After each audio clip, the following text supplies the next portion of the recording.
ஜோதிடம் என்னும் தெய்வ கலை மூலமாக என்னை அங்கீகரித்து ஆதரிக்கும் அன்பு நேயர்களுக்கு வணக்கம். கன்னி ராசிக்கு இந்த பதிவு மூலம் அப்படி என்னதான் சிறப்பா இருக்கு அப்படிங்கிறத பார்க்கறதுக்கு முன்னாடி எம்பெருமான் முருகப்பெருமானின் ஆசீர்வாதம் உங்களுக்கு முழுமையாக கிடைக்க நான் சொல்லும் மந்திரத்தை நீங்களும் 3 முறை சொல்லிக்கிட்டே உங்களால முடிஞ்சதுன்னா கமெண்ட் பாக்ஸ்ல ஒரு முறை கமெண்ட் பண்ணுங்க. ஓம் முருகா போற்றி, ஓம் முருகா போற்றி, ஓம் முருகா போற்றி. என்னை படைத்து உன் மக்களுக்கு சேவை செய்ய அனுப்பிய கந்தா கடம்பா கதிர்வேலா, என் ஜோதிடம் பழிக்க மனதார பாதம் தொட்டு வணங்குகிறேன். கன்னி ராசிக்காரங்க புதுமையான சிந்தனைகளுக்கு சொந்தக்காரங்க.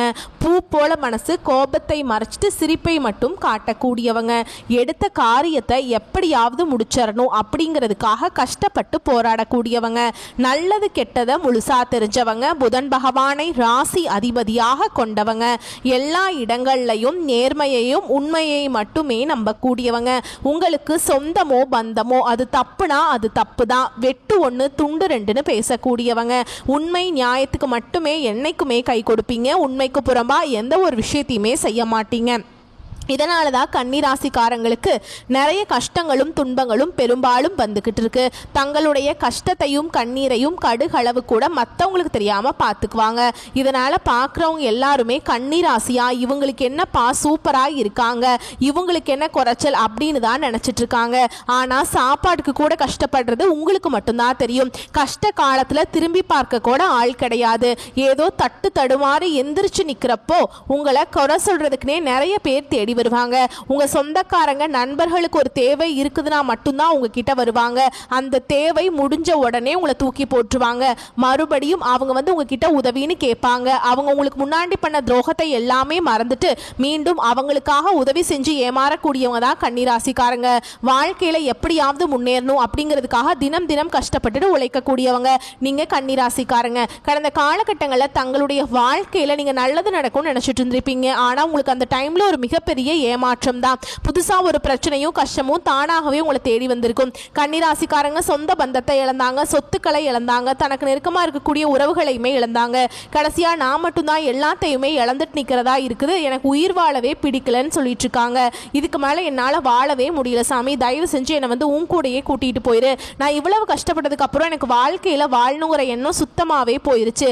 உங்க மனசுல கவலையும் துன்பமும் தாங்க அதிகமாகவே இருக்குது. நீங்க செய்யக்கூடிய ஒவ்வொரு விஷயத்தையுமே தடுப்பதற்கும் உங்களை அவமானப்படுத்துவதற்கும் நிறைய நபர்கள் முயற்சி பண்ணிட்டு இருக்காங்க. இது எல்லாமே தெரிஞ்சுமே கூட நீங்க என்னமோ பண்ணுங்க எனக்கு என்ன வந்துச்சு அப்படின்னு தன்னுடைய வேலையில மட்டும் என்னைக்குமே குறிக்கோளா இருக்கிறவங்க தான் நீங்க.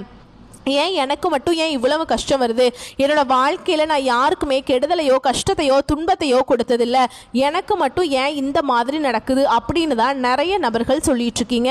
கன்னிராசிக்காரங்களுக்கு பிரச்சனைங்கிறது வரும், அது கொஞ்ச நாள் இருக்கும், அதுக்கப்புறம் அந்த பிரச்சனை போயிடும். இந்த மாதிரி பிரச்சனை வரும் போகும் அப்படிங்கிற நிலைமையில தான் நிறைய கன்னிராசிக்காரங்க இருக்கீங்க. நீங்க என்னதான் பிரச்சனையை தவிர்த்தாலும் ஏதாவது ஒரு சூழல்ல உங்களை தேடி பிரச்சனை வந்துக்கிட்டு தான் இருக்கு. இனி வரக்கூடிய நாட்கள்ல உங்களுக்கு இன்பத்தையும் மகிழ்ச்சியையும் தரக்கூடிய ஒரு காலகட்டம் அமைஞ்சிருக்குது. இது நாள் வரைக்கும் நடந்த கெட்ட விஷயத்தை எல்லாமே விட்டுருங்க. இனி வரக்கூடிய நாட்கள்ல உங்களுக்கு எப்படிப்பட்ட நன்மைகள் வரப்போகுது அப்படிங்கறத நம்ம தொடர்ந்து இந்த காணொளியில பார்க்க போறோம். அதாவது பார்த்தீங்கன்னா இந்த ஆகஸ்ட் மாதத்திலிருந்து பார்த்தீங்கன்னா உங்களுக்கு சனியுடைய வக்ரி அதாவது பார்த்தீங்கன்னா உங்களுக்கு ஜூலை 13ஆம் தேதியிலிருந்து பார்த்தீங்கன்னா உங்களுக்கு சனியுடைய வக்ர பயிற்சியானது ஸ்டார்ட் ஆயிடுச்சு. அதுவும் பார்த்தீங்கன்னா அவர் சனி பகவான் மீன ராசியில தான் இருக்காரு. அங்கிருந்தே உங்களுக்கு வக்ர பயிற்சி அடைஞ்சிருக்காரு. இதன் மூலமாக எல்லா ராசிக்குமே நல்ல பலன் அப்படிங்கிறது நிச்சயமாக கிடைக்க போகுது. ஏன்னா இப்போ உங்களுக்கு இந்த கன்னி ராசிக்காரங்களுக்கு கண்டக சனி அப்படிங்கிறது நடந்துட்டு இருக்கு. இதனுடைய தாக்கம் அப்படிங்கிறது கன்னி ராசிக்காரங்களுக்கு சற்று அதிகமாகவே இருந்தாலுமே கூட இன்னொரு 5-6 மாதங்களுக்கு உங்களுக்கு இந்த கண்டக சனி மூலமாக எந்த ஒரு கெட்டதுமே நடக்காது. கண்டக சனிங்கிறது அப்படியே உங்களுக்கு மைனஸாக இருந்தது, அப்படியே இனி பிளஸ்ஸாக மாறப்போகுது. நல்ல நல்ல மாற்றங்கள் அப்படிங்கிறது இந்த சனியுடைய வக்ர பயிற்சி மூலமாக விரைவில் நடக்க போகுது. ஏன்னா சனி கொடுக்க நினைச்சா யார் அதை தடுப்பா அப்படிங்கிற ஒரு பழமொழியே இருக்குதுங்க. இதன் மூலமாக நல்ல ஒரு முன்னேற்றம் அப்படிங்கிறது விரைவில் கன்னிராசிக்காரங்க வாழ்க்கையில ஏற்பட போகுது. அது மட்டும் இல்லாம உங்களுக்கு மே 14ஆம் தேதி ஸ்டார்ட் ஆன குரு பயிற்சியோட பலன்கள் உங்களுக்கு இத்தனை நாட்களாக கன்னிராசிக்காரங்களுக்கு கிடைக்காம இருந்தது. கிரக மாற்றங்கள் மூலமாக குரு பெயர்ச்சியோட பலன்களும் கன்னிராசிக்காரங்களுக்கு முழுமையாக கிடைக்கிறதுனால வரக்கூடிய ஒரு 5-6 மாதங்களை பொறுத்த வரைக்கும் நல்ல ஒரு ராஜயோகத்தை தரக்கூடிய ஒரு காலகட்டமாகவே பார்க்கப்படுது. அது மட்டும் இல்லாம இந்த ஆகஸ்ட் மாதத்தில் உங்களுக்கு 5 கிரகங்களுடைய சேர்க்கை ஒன்றாக இருக்குதுங்க. இதன் மூலமாகவும் நல்ல ஒரு முன்னேற்றம் அப்படிங்கிறது நிச்சயமாக கன்னிராசிக்காரங்க வாழ்க்கையில் ஏற்பட போகுது. கடந்த காலகட்டங்களில் நல்ல ஒரு வேலைங்கிறது கிடைச்சிருக்காது. ஏதோ ஒரு கிடைக்கிற வேலைக்கு போயிட்டு இருந்திருப்பீங்க, ஒரு 10,000 சம்பளத்துக்கோ 15,000 சம்பளத்துக்கோ. ஆனால் நீங்கள் 2-3 டிகிரிலாம் படிச்சிருப்பீங்க. குடும்ப கஷ்டத்துக்காக வேற வழி இல்லாமல் அந்த வேலைக்கு பிடிக்காத வேலையை செஞ்சுட்டு இருந்திருப்பீங்க. இனி வரக்கூடிய நாட்கள் நீங்க ஒரு அரசாங்க வேலைக்கு ட்ரை பண்ணாலும் சரி, ஒரு ஐடி ஜாபோ, பிரைவேட் ஜாபோ, பேங்க் ஜாபோ, நீங்க எங்க வேலைக்கு ட்ரை பண்ணாலும் அந்த ஜாப் அப்படிங்கிறது உங்களுக்கு நிச்சயமா கிடைக்க போகுது. கோர்ட்டு கேஸ்ன்னு ரொம்ப நாட்களா அலைஞ்சிட்டு இருக்கேன் சாமி, வாய்தா மேல வாய்தா போயிட்டே இருக்கு, தீர்ப்பே வரமாட்டேங்குது, எங்களுக்கு எப்பதான் தீர்ப்பு வரும் அப்படின்னு நிறைய நபர்கள் எதிர்பார்த்துட்டு இருக்கீங்க. விரைவில் உங்களுக்கு சாதகமாகவே தீர்ப்பு வரும். சொத்து பிரச்சனையும் உங்களுக்கு சாதகமாகவே முடியும். சனி பகவானுடைய பார்வை உங்களுக்கு நேரடியாகவே இருக்குது.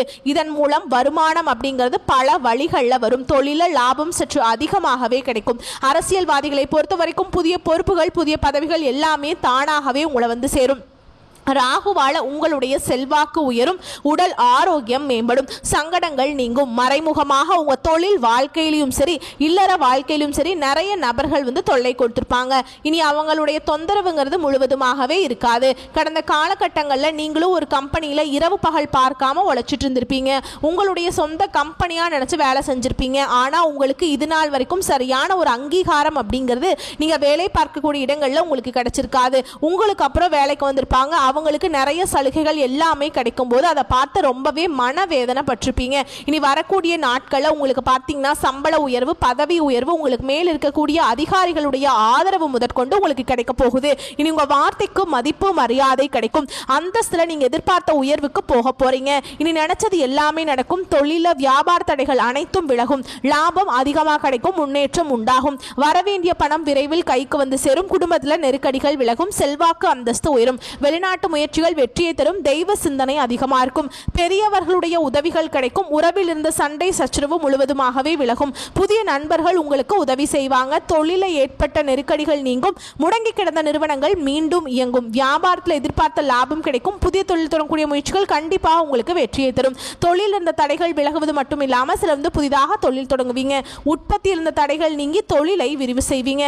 வரக்கூடிய நாட்களில் விற்பனை அதிகமாகும். ஏற்றுமதி இறக்குமதி தொழில நல்ல லாபம் கிடைக்கும். நீங்க செய்யக்கூடியது சின்ன தொழிலோ பெரிய தொழிலோ நல்ல ஒரு வளர்ச்சி அப்படிங்கிறது நிச்சயமா உங்களுக்கு கிடைக்குங்க. கடந்த காலகட்டங்களில் திருமண நிலை அப்படிங்கிறது கன்னிராசிக்காரங்களுக்கு நிறைய பிரச்சனையும் சிக்கலையுமே அதிகமாக சந்திச்சிருப்பீங்க. இதில் குறிப்பாக பெண்களுக்கு கூட ஏதாவது ஒரு வகையில் திருமணம் அப்படிங்கிறது அடைஞ்சிருது. ஆனால் ஆண்கள் தான் ரொம்ப ரொம்ப பாவம். ஏன்னா வயது பார்த்தீங்கன்னா 30, 33, 35, 38 வயது வரைக்குமே நிறைய கன்னிராசி ஆண்கள் திருமண நிலையை அடையாமல் கஷ்டப்பட்டு இருக்கீங்க. கண்டிப்பாக வரக்கூடிய நாட்களில் நீங்கள் எதிர்பார்த்த மாதிரியே நல்ல ஒரு வரன் அப்படிங்கிறது நிச்சயமாக உங்களுக்கு அமையும். வாழ்க்கை துணையை இழந்த கன்னிராசி ஆண்களோ பெண்களோ அடுத்து இரண்டாவது திருமணம், அதாவது மறுமணம் பண்ணலாமா வேண்டாமா அப்படிங்கிற ஒரு மிகப்பெரிய குழப்பத்தில் இருப்பீங்க. அப்படி இரண்டாவது திருமணம் பண்ணும்போது சொந்தக்காரங்க தப்பா பேசிடுவாங்களா, இல்ல ஊர்க்காரங்க தப்பா நினைச்சிருவாங்களா, இல்ல அவங்க என்ன நினைப்பாங்க, இவங்க என்ன நினைப்பாங்க அப்படின்னு நிறைய நபர்கள் இரண்டாவது திருமணத்தை பத்தி யோசிக்காம இருக்கீங்க. ஏன்னா இப்ப இருக்கக்கூடிய பொருளாதார சூழலும் இப்ப இருக்கக்கூடிய காலகட்டத்தையும் வச்சு பார்க்கும்போது ஒரு சிங்கிள் பேரண்டால இந்த சொசைட்டியில சர்வே பண்றது ரொம்ப ரொம்ப கஷ்டங்க. நீங்க எதிர்பார்த்த மாதிரியே நல்ல ஒரு மறுவாழ்க்கை அப்படிங்கிறது நிச்சயமா உங்களுக்கு அமையும். குழந்தை பாக்கியத்துக்காக எங்கே கன்னிராசி நேர்கள் பார்த்தீங்கன்னா எங்களுக்கு மேரேஜ் ஆகி 3 வருஷம் ஆகுது சாமி, 5 வருஷம் ஆகுது, 8 வருஷம் ஆகுது, நாங்களும் போகாத ஹாஸ்பிட்டல் இல்லை, பார்க்காத ட்ரீட்மெண்ட் இல்லை, வாரத்தில் 3 நாள் கோவிலுக்கு போய் வழிபாடு செஞ்சுட்டு வந்துட்டு இருக்கோம் அப்படின்னு நிறைய நபர்கள் சொல்றீங்க. கண்டிப்பாக வரக்கூடிய நாட்களில் நீங்கள் எதிர்பார்த்த மாதிரி விரைவில் குழந்தை பாக்கியம் அப்படிங்கிறது இந்த வருடத்துக்குள்ள நிச்சயமா உண்டாகும். பிரிந்திருக்கக்கூடிய கணவன் மனைவி எல்லாமே மீண்டும் ஒரு முறை ஒன்றாக சேர்ந்து பேசக்கூடிய வாய்ப்பு கிடைக்கும் பட்சத்தில் கண்டிப்பாக இருவரும் ஒன்றாக இணைந்து வாழ்வீங்க.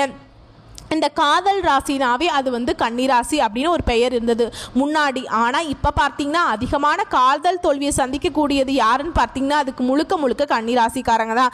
ஏன்னா நல்லா லவ் பண்ணிட்டு இருப்பாங்க, சண்டை சச்சரவு ஈகோ பிரச்சனை மூலமாக அந்த லவ் வந்து பிரேக்கப் ஆயிருக்கும். இல்லை வீட்டில் போய் சொல்லும்போது பெற்றோர்கள் வந்து உங்களுடைய காதலுக்கு தடையாக இருந்திருப்பாங்க. இனி வரக்கூடிய நாட்களில் உங்களுடைய காதலை வெளிப்படுத்தும் போது அந்த காதல் கண்டிப்பாக கைகூடும். வீட்டில் போய் சொல்லும்போது பெற்றோர்களே உங்களுக்கு முன்னாடி இருந்து திருமணம் செய்து வைக்கக்கூடிய வாய்ப்புகள் அதிகமாகவே உள்ளது. இனி வரக்கூடிய நாட்களில் கடினமான காரியத்தையுமே சுலபமாக செஞ்சு முடிச்சிருவீங்க. உங்க எளிமையான பேச்சு திறமையால நீங்க அனைவரையுமே கவர்ந்திருப்பீங்க. சமூகத்தில் உங்க பெயருக்கும் புகழுக்கும் படிப்படியாக முன்னேற்றம் வரப்போகுது. சிலருக்கு படிப்பதற்காகவும் வேலை விஷயமாகவும் தொழில் விஷயமாகவும் வெளியூர் வெளிநாடு போகக்கூடிய வாய்ப்புகள் எல்லாமே கிடைக்க போகுது. குடும்பத்தில் கடந்த காலகட்டங்களில் எந்த ஒரு சுப நிகழ்ச்சியுமே நடந்திருக்காது. இதை நினைச்சு வீட்டுக்கு கூடிய பெரியவங்க எல்லாமே ரொம்பவே வருத்தப்பட்டிருப்பாங்க. இனி வரக்கூடிய நாட்களில் குடும்பத்தில் திருமணம் சீமந்தம் புதிதாக வீடு கட்ட ஆரம்பிப்பீங்க. கிரக பிரவேசம் போன்ற சுப நிகழ்ச்சிகள் எல்லாமே நடக்க போகுது. கன்னிராசியை பொறுத்த வரைக்கும் நீங்க ஆண்களோ பெண்களோ அரசு வேலையோ தனியார் வேலையோ கூலி வேலையோ நீங்க எதிர்பாராத வருமானம் அப்படிங்கிறது உங்களுக்கு இரட்டிப்பு மடங்காக கிடைக்க போகுது. இதன் மூலம் கடந்த காலகட்டங்களில் ஏற்பட்ட கடன் பிரச்சனை அப்படிங்கிறது முழுவதுமாகவே உங்களுக்கு முடிவுக்கு வரப்போகுது. ஏன்னா நீங்க போய் ஒரு கன்னிராசிக்காரங்களை பார்த்து கேட்டீங்க அப்படின்னா எனக்கு 3 லட்சம் இருக்குதுங்க, 5 லட்சம் இருக்குதுங்க, 10 லட்சம் இருக்குதுங்க அப்படின்னு சொல்லி கடனை சொல்லுவாங்க. ஏன்னா கடன் இல்லாத கன்னிராசிக்காரங்க நீங்க பார்க்கறது ரொம்ப ரொம்ப அருதுங்க. ஏன்னா 100 நபர்கள் கன்னிராசிக்காரங்க இருந்தாங்க அப்படின்னா அதுல 95 நபர்கிட்ட கண்டிப்பா கடன்கிறது இருக்கும். ஒரு 5 நபர்கள் மட்டும்தான் கடன் இல்லாமல் இருப்பாங்க. ஏன்னா கடந்த காலத்தில் கடன் அப்படிங்கிறது ரொம்பவும் இருந்திருக்குங்க. ஏன்னா ரொம்பவே மோசமான பொருளாதாரத்தில் மிகவும் மோசமாக இருந்த ராசி அப்படி யாருன்னு பார்த்தா அது கன்னிராசிக்காரங்க தான். இனி வரக்கூடிய நாட்களில் நல்ல ஒரு முன்னேற்றம் இருக்கிறதுனால இந்த 2025 முடிஞ்சு 2026 நீங்கள் அடியெடுத்து வைக்கும்போது ஒரு பைசா கடன் இல்லாமல் அனைத்து விதமான கடனையுமே கட்டி முடிக்கக்கூடிய அளவுக்கு நல்ல ஒரு முன்னேற்றம் அப்படிங்கிறது நிச்சயமாக உங்களுக்கு கிடைக்குங்க. இனி வரக்கூடிய நாட்களை பொறுத்த வரைக்கும் பார்த்தீங்கன்னா உங்களுடைய சொந்தக்காரர்களும் உங்களுடைய நண்பர்களும் உறவினர்களுமே பார்த்தீங்கன்னா உங்களுக்கு எதிரிகளாகவும் துரோகிகளாகவும் மாறக்கூடிய வாய்ப்பு அதிகமாகவே உள்ளது. முடிஞ்ச அளவுக்கு இந்த மாதிரி தவறான உறவுகளிடமிருந்து நீங்கள் விலகி இருப்பது கன்னிராசிக்காரங்களுக்கு ரொம்ப ரொம்ப நல்லதுங்க. குறிப்பாக அந்த ஒரு உறவு அப்படிங்கிறது எதுன்னு உங்களுக்கு நல்லாவே தெரியும். அவங்கள்ட்ட இருந்து கண்டிப்பாக விலகி இருக்கிறது உங்களுக்கு ரொம்ப ரொம்ப நல்லது. உங்களை பொறுத்த வரைக்கும் பரிகாரம் அப்படின்னு கேட்டிங்கன்னா விநாயகர் பெருமானுக்கு அர்ச்சனை செய்து வழிபாடு செய்ய வாழ்க்கையில் வளம் உண்டாகும். வரக்கூடிய வாய்ப்புகளை கரெக்டாக பயன்படுத்திக்கோங்க. வாழ்த்துக்கள். நன்றி. வணக்கம்.